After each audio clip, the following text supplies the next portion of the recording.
os usos da cannabis sativa. A partir dela, dá para produzir medicamentos, papel, tecidos e até alimentos.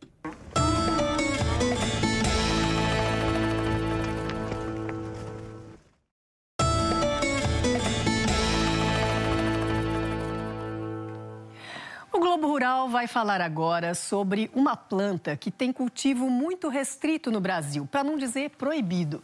No passado, a cannabis esteve muito mais cercada de tabus. Com a liberação de remédios à base de cannabis, as plantações em solo brasileiro aumentaram.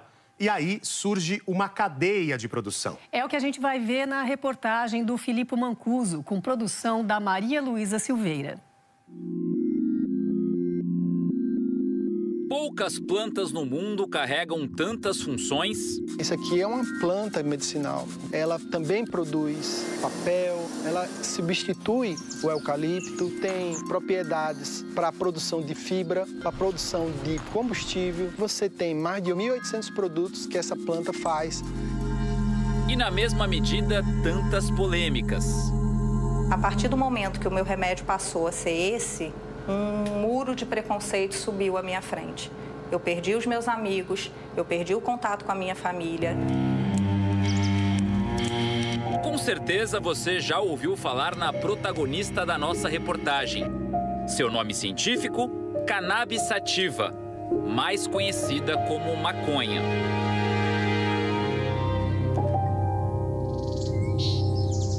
O fóssil mais antigo encontrado da cannabis, ainda em estado selvagem, revela que a planta já está no nosso planeta há mais ou menos 5 milhões de anos.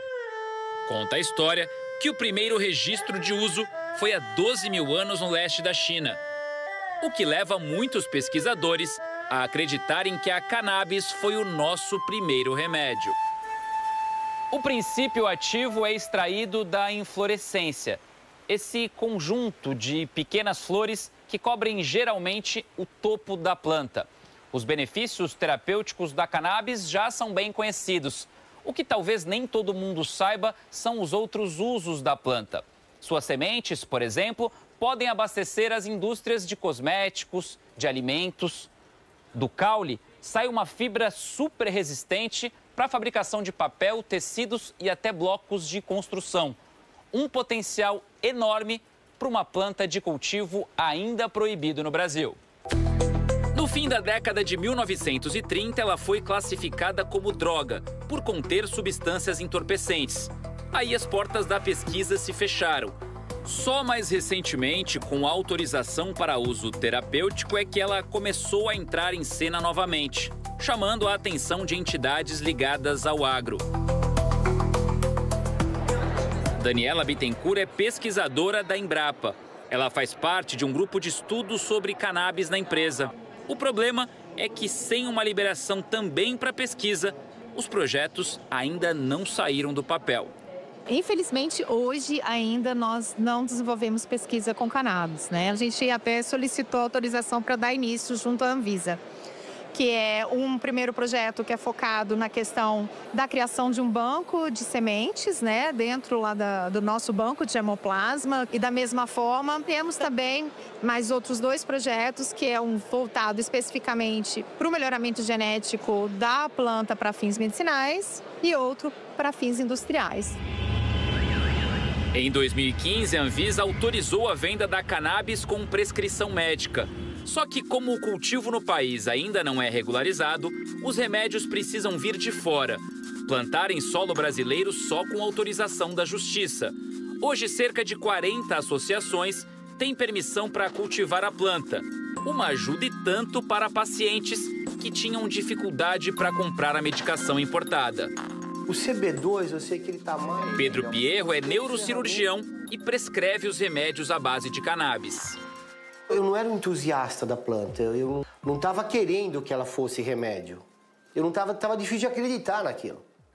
Não fazia sentido como algo tão antigo, que funciona tão bem, como isso me foi negligenciado o tempo inteiro, como é que eu nunca tinha ouvido falar disso?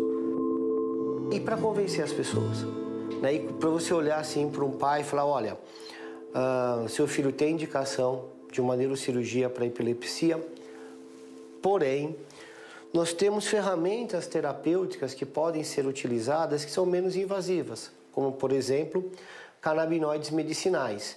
Aí a pergunta, né? Cannabis da maconha? Doutor, abre a cabeça do meu filho, mas não dê maconha para ele. Apesar do estigma, o corpo da planta oferece uma farmácia inteira de possibilidades. São centenas de compostos, entre eles os chamados canabinoides, usados no tratamento de várias doenças. Os mais famosos são o THC, que tem efeito psicoativo, e o CBD, que age como um regulador do corpo. Sem causar alteração de consciência, ele ajuda a equilibrar o sistema nervoso central. O CBD é o mais usado em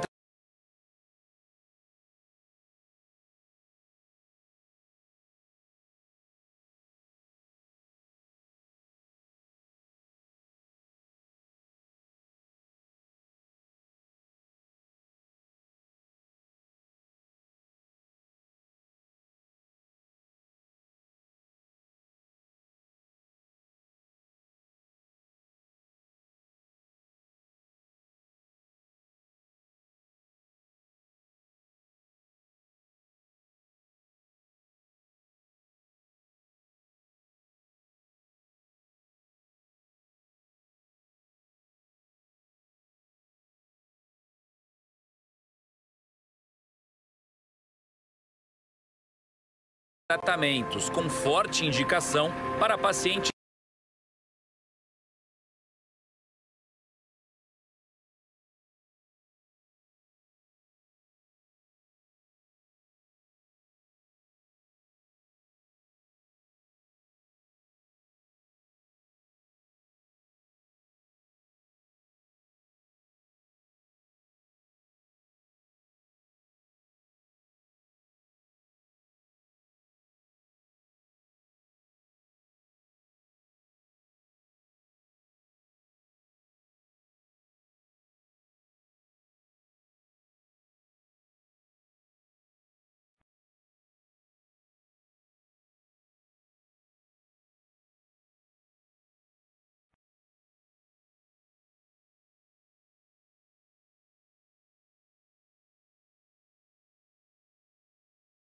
um cheeseburger suculento, 2 x-saladas ao ponto.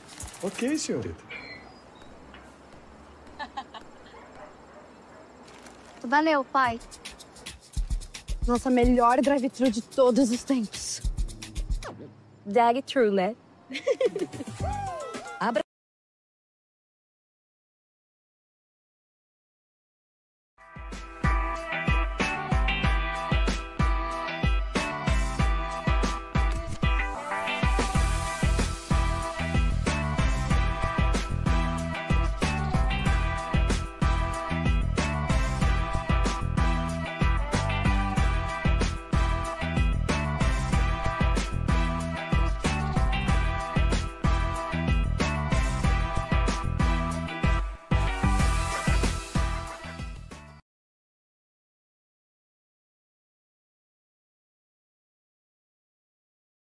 A associação tem uma área plantada protegida por estufas de 2 hectares.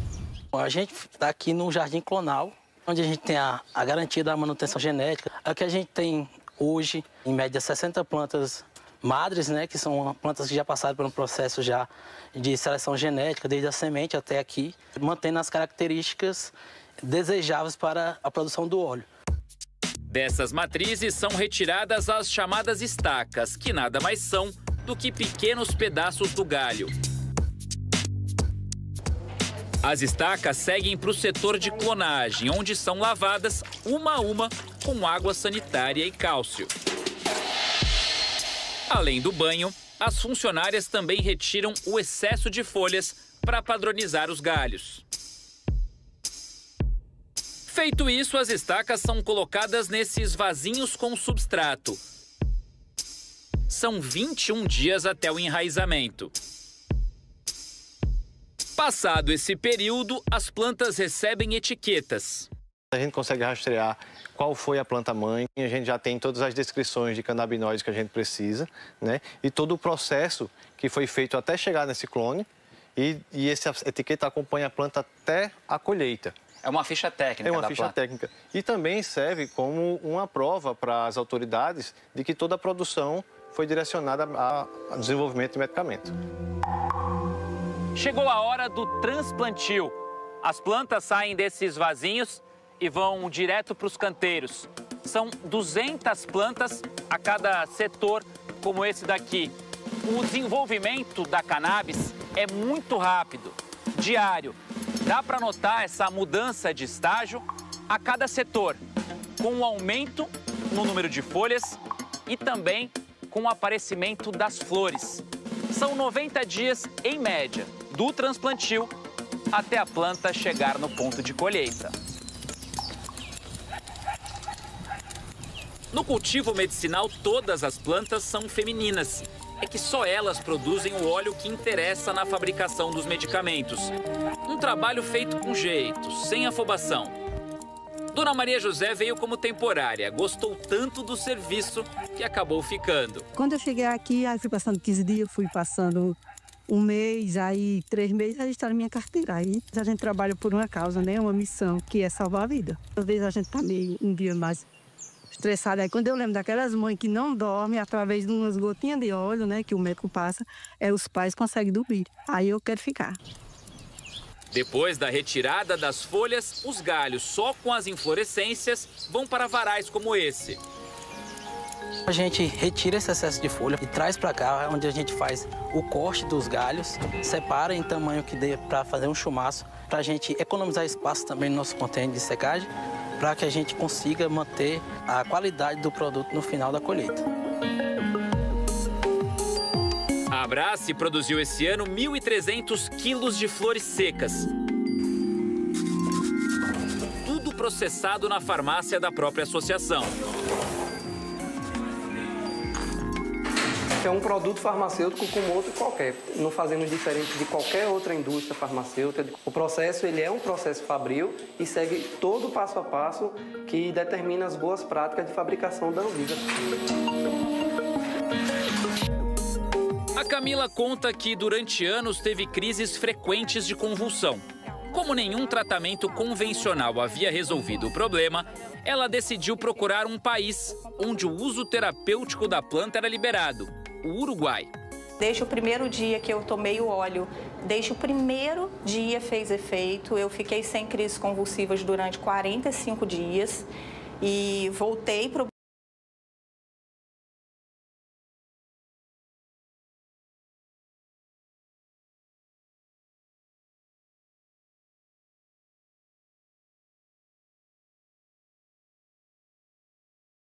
Brasil, trouxe 12 frascos de remédio dentro da mala e eu morrendo de medo de ser presa por tráfico internacional de drogas e eu só estava carregando remédio. Quando os remédios acabaram, a Camila se viu sem saída. Foi quando uma grande amiga falou para mim: Camila, o seu remédio, ele é feito no Brasil. Foi quando eu vim conhecer a Abrace. Isso era 2017, foi quando eu conheci Cassiano. O Cassiano e a Camila acabaram se casando. União na vida e no trabalho. Hoje, ela é uma das diretoras da Abrace. Quando eu cheguei na Abrace, tinha 2.000 pacientes e hoje nós temos 52.000 pacientes. Um dia salvaram a minha vida e hoje eu tenho o prazer de fazer isso com outras pessoas.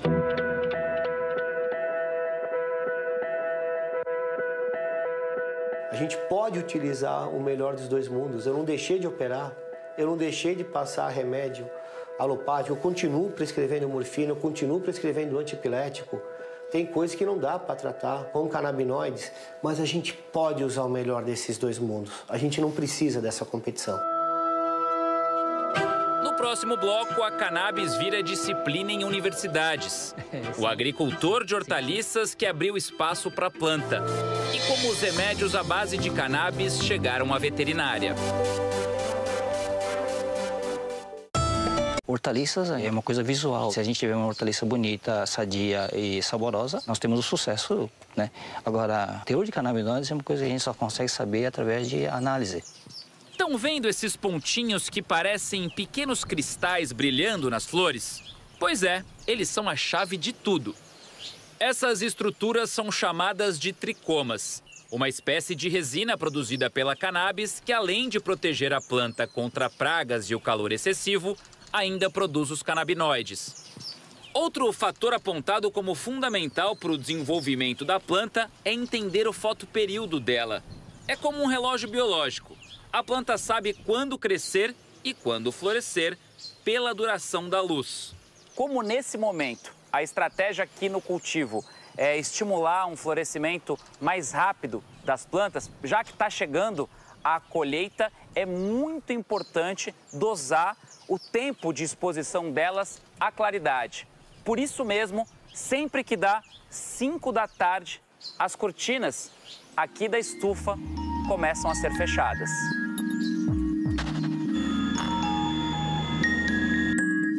Em pleno verão, nós temos que fazer com que a planta ela sinta que está chegando o inverno.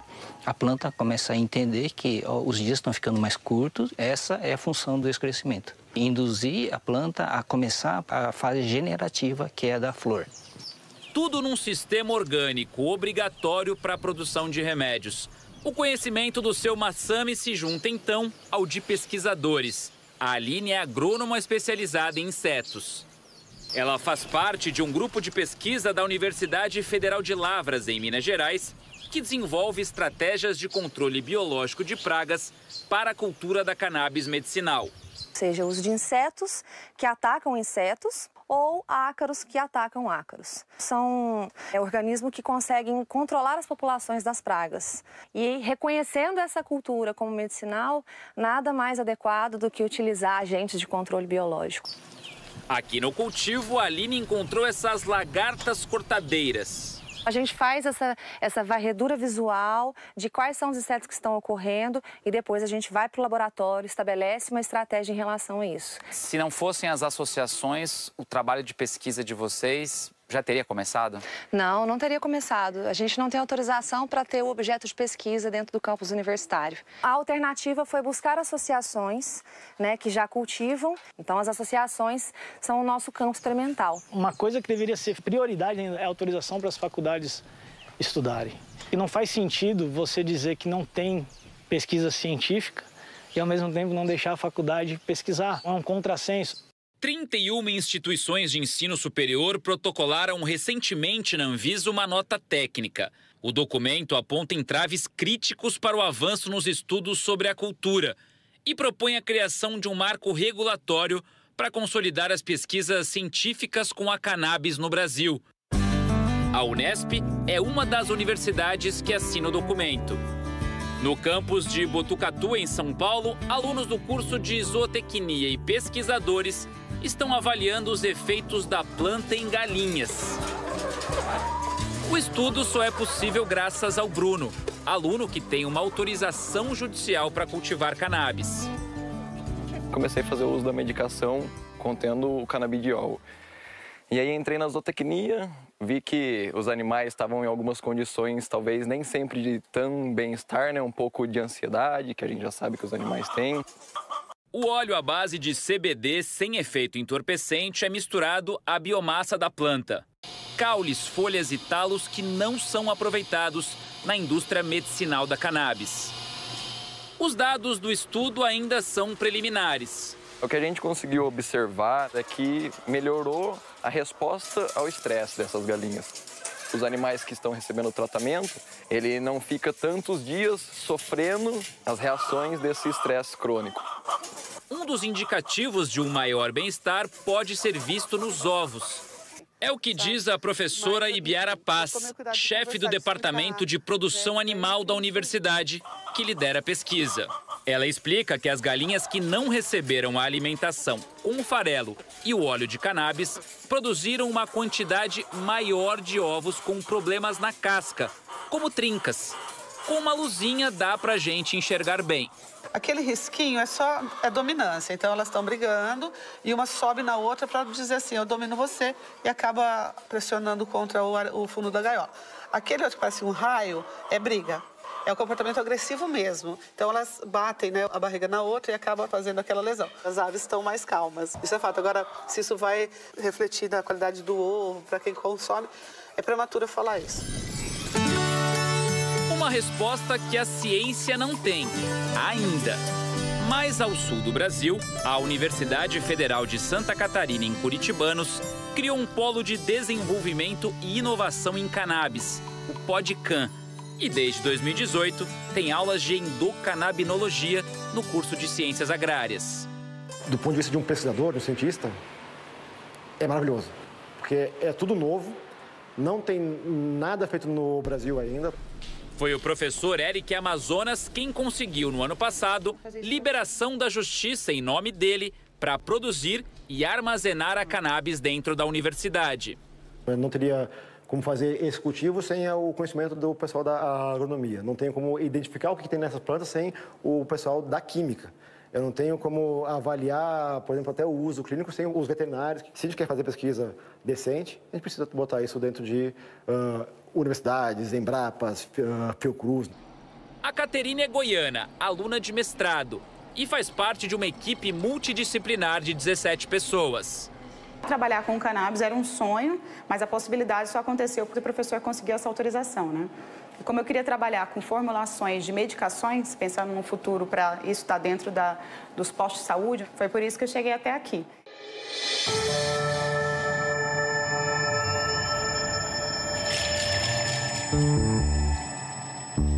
No fim do ano passado, a Anvisa liberou o uso veterinário da cannabis. Aqui nessa propriedade, em Florianópolis, Santa Catarina, um dos cavalos faz uso regular dos medicamentos à base da planta. É esse aqui, o Hope. Palavra que em inglês significa esperança. E conhecendo um pouco da história dele, é difícil imaginar um nome mais apropriado.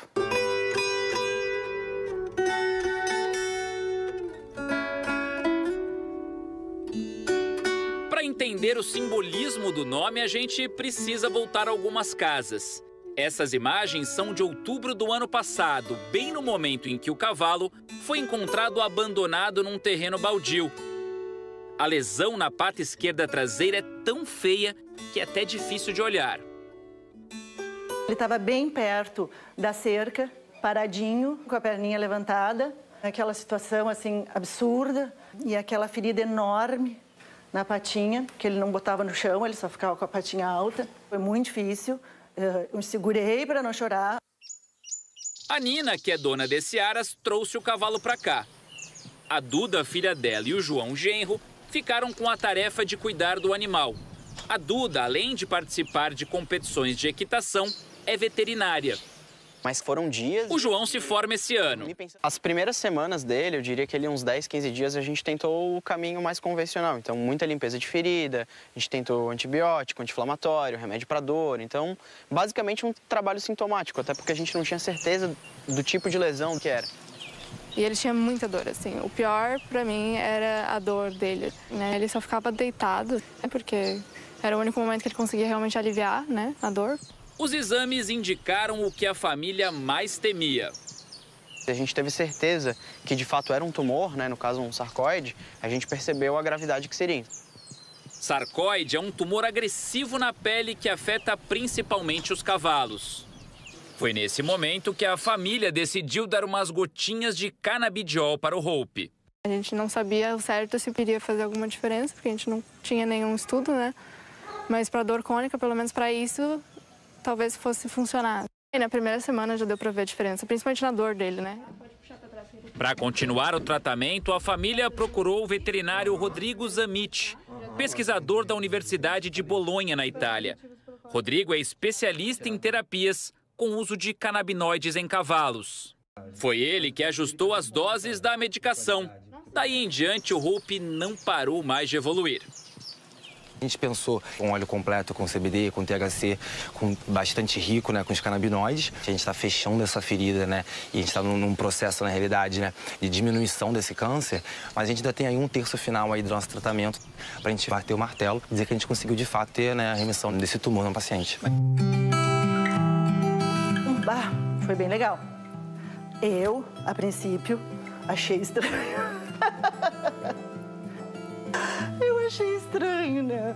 Eu sou super alopada, meio assim, sabe? Porque hoje ele está aí, está um cavalinho aposentado, a gente vai continuar cuidando dele e ele está feliz. É um amor, é uma paixão. Obrigada, doutor Rodrigo. Obrigada.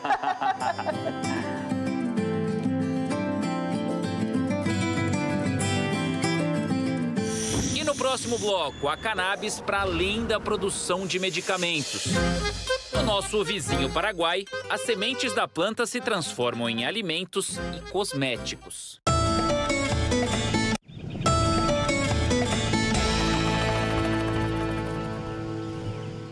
Na última parte do nosso especial de hoje, vamos ao Paraguai conhecer o cânhamo.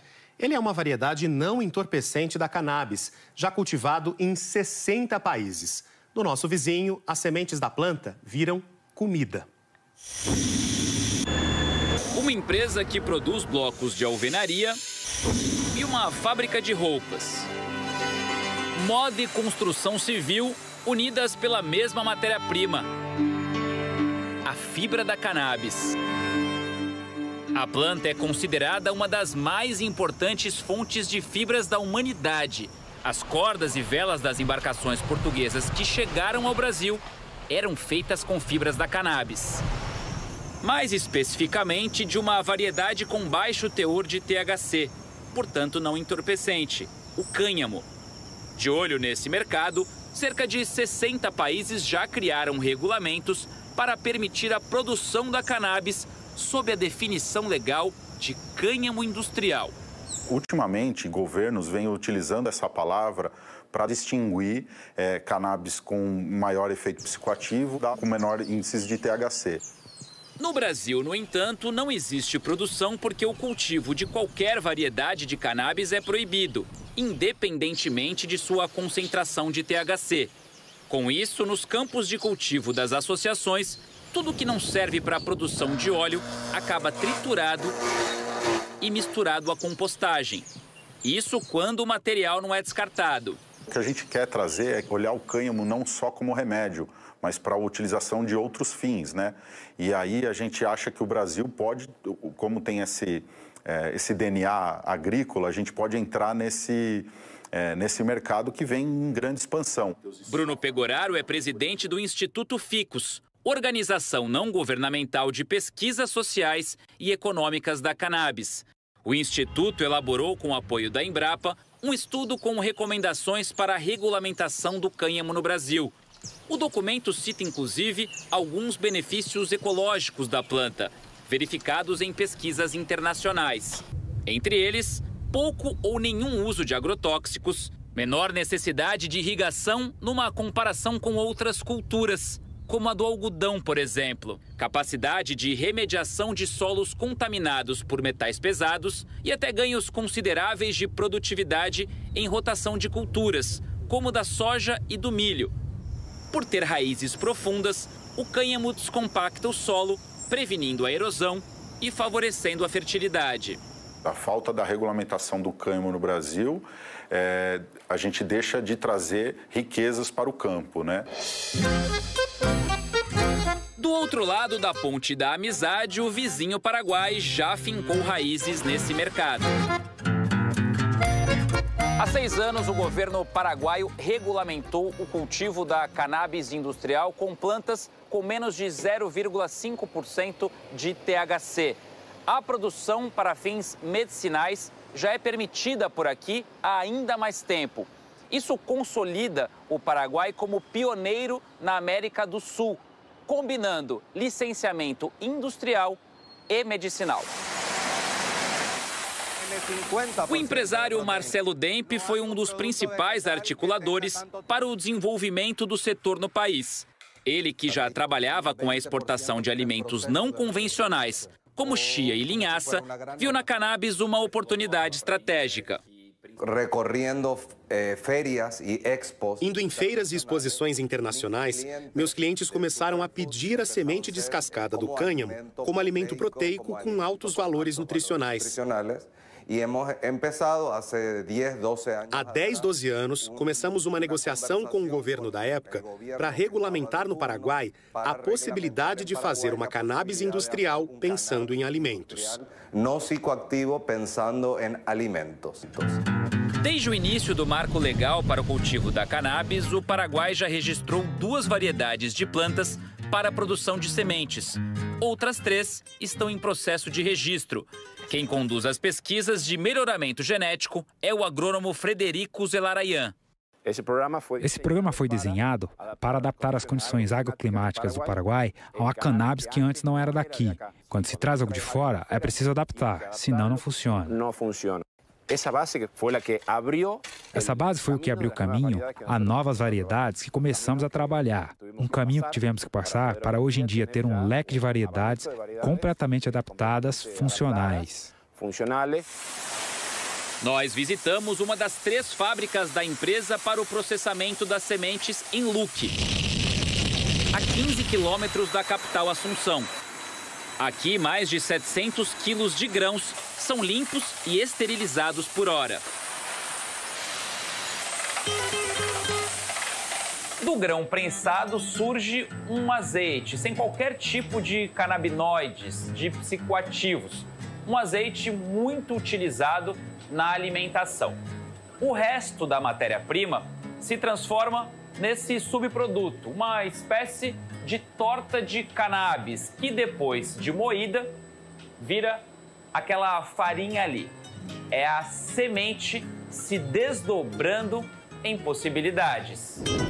Possibilidades que chegam ao consumidor na forma de sachês, frascos, potes. São mais de 200 produtos à base de cannabis nessas prateleiras para os mais diferentes usos.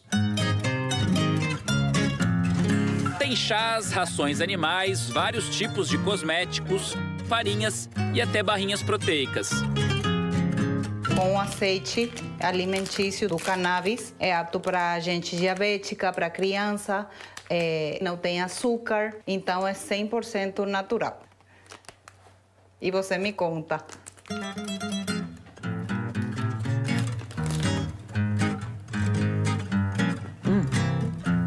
Docinho, bem gostosa. Nada disso é entorpecente. Mesmo assim, os produtos só podem ser comprados em locais como esse, com autorização do governo, responsável pela fiscalização da cadeia legalizada da cannabis.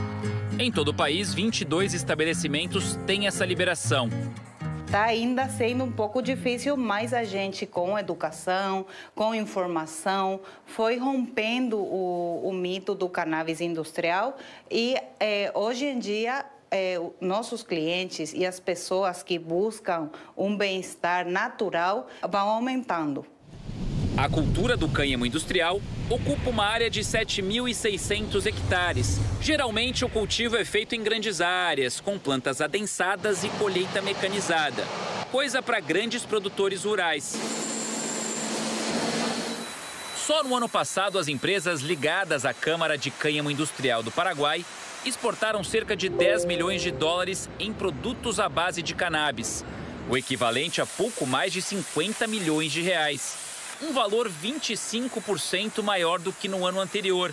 70% de tudo que é processado vai para fora do país. Por trás da expansão comercial existe um outro objetivo: lidar com um problema real do país: o cultivo ilegal para a fabricação de drogas na zona rural. Não podemos negar que o Paraguai é historicamente produtor do que seria o mercado ilegal. Essa produção é vendida através da fronteira. Para que isso não aconteça, empresas do setor, por meio de uma parceria com o governo, estão distribuindo as sementes excedentes a camponeses indígenas. Nossa ideia é desenvolver como um cultivo completamente legal, que seja um benefício tanto para o produtor, quanto para a empresa e também para o governo. Comunidade indígena Cuetuvi-Cueti, no município de Ibuí-Pitá, quase na divisa com o Brasil. Emiliano é um dos líderes da comunidade e enxerga o programa de distribuição de sementes como uma forma de corrigir distorções históricas. Enquanto me mostrava a comunidade, contou que as poucas famílias beneficiadas conseguiram melhorar pelo menos um pouco o padrão de vida. Para sobreviver, tínhamos que vender um pouco da plantação de feijão, amendoim, mandioca. Pero esta plantação de cânhamo A cannabis ajuda a trazer um dinheiro extra para as famílias. A gente consegue comprar pequenos animais, galinhas, porcos e comprar alguma coisa para casa, para a esposa, para a mamãe, para a família, para melhorar a qualidade de vida.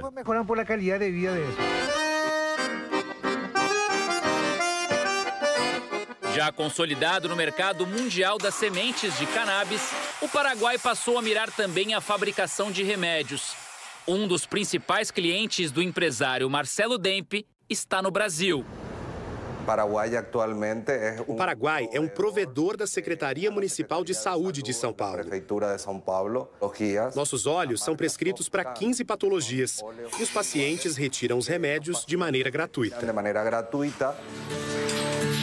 Remédios, tecidos, materiais de construção, alimentos. Tudo da mesma fonte. Para Daniela Bittencourt, pesquisadora da Embrapa, a cannabis tem a vocação necessária para ser a commodity do futuro do país. Mas para isso, é preciso acelerar o passo. A gente precisa aí o envolvimento de várias frentes. Então, não é só, vamos permitir o plantio da cannabis no país, mas a gente precisa criar meios para que isso realmente se transforme numa cadeia produtiva. Quem sabe a cannabis não será uma nova soja, né? E a gente tem aí uma abertura aí de um mercado, sejamos um grande player aí no mercado canábico mundial.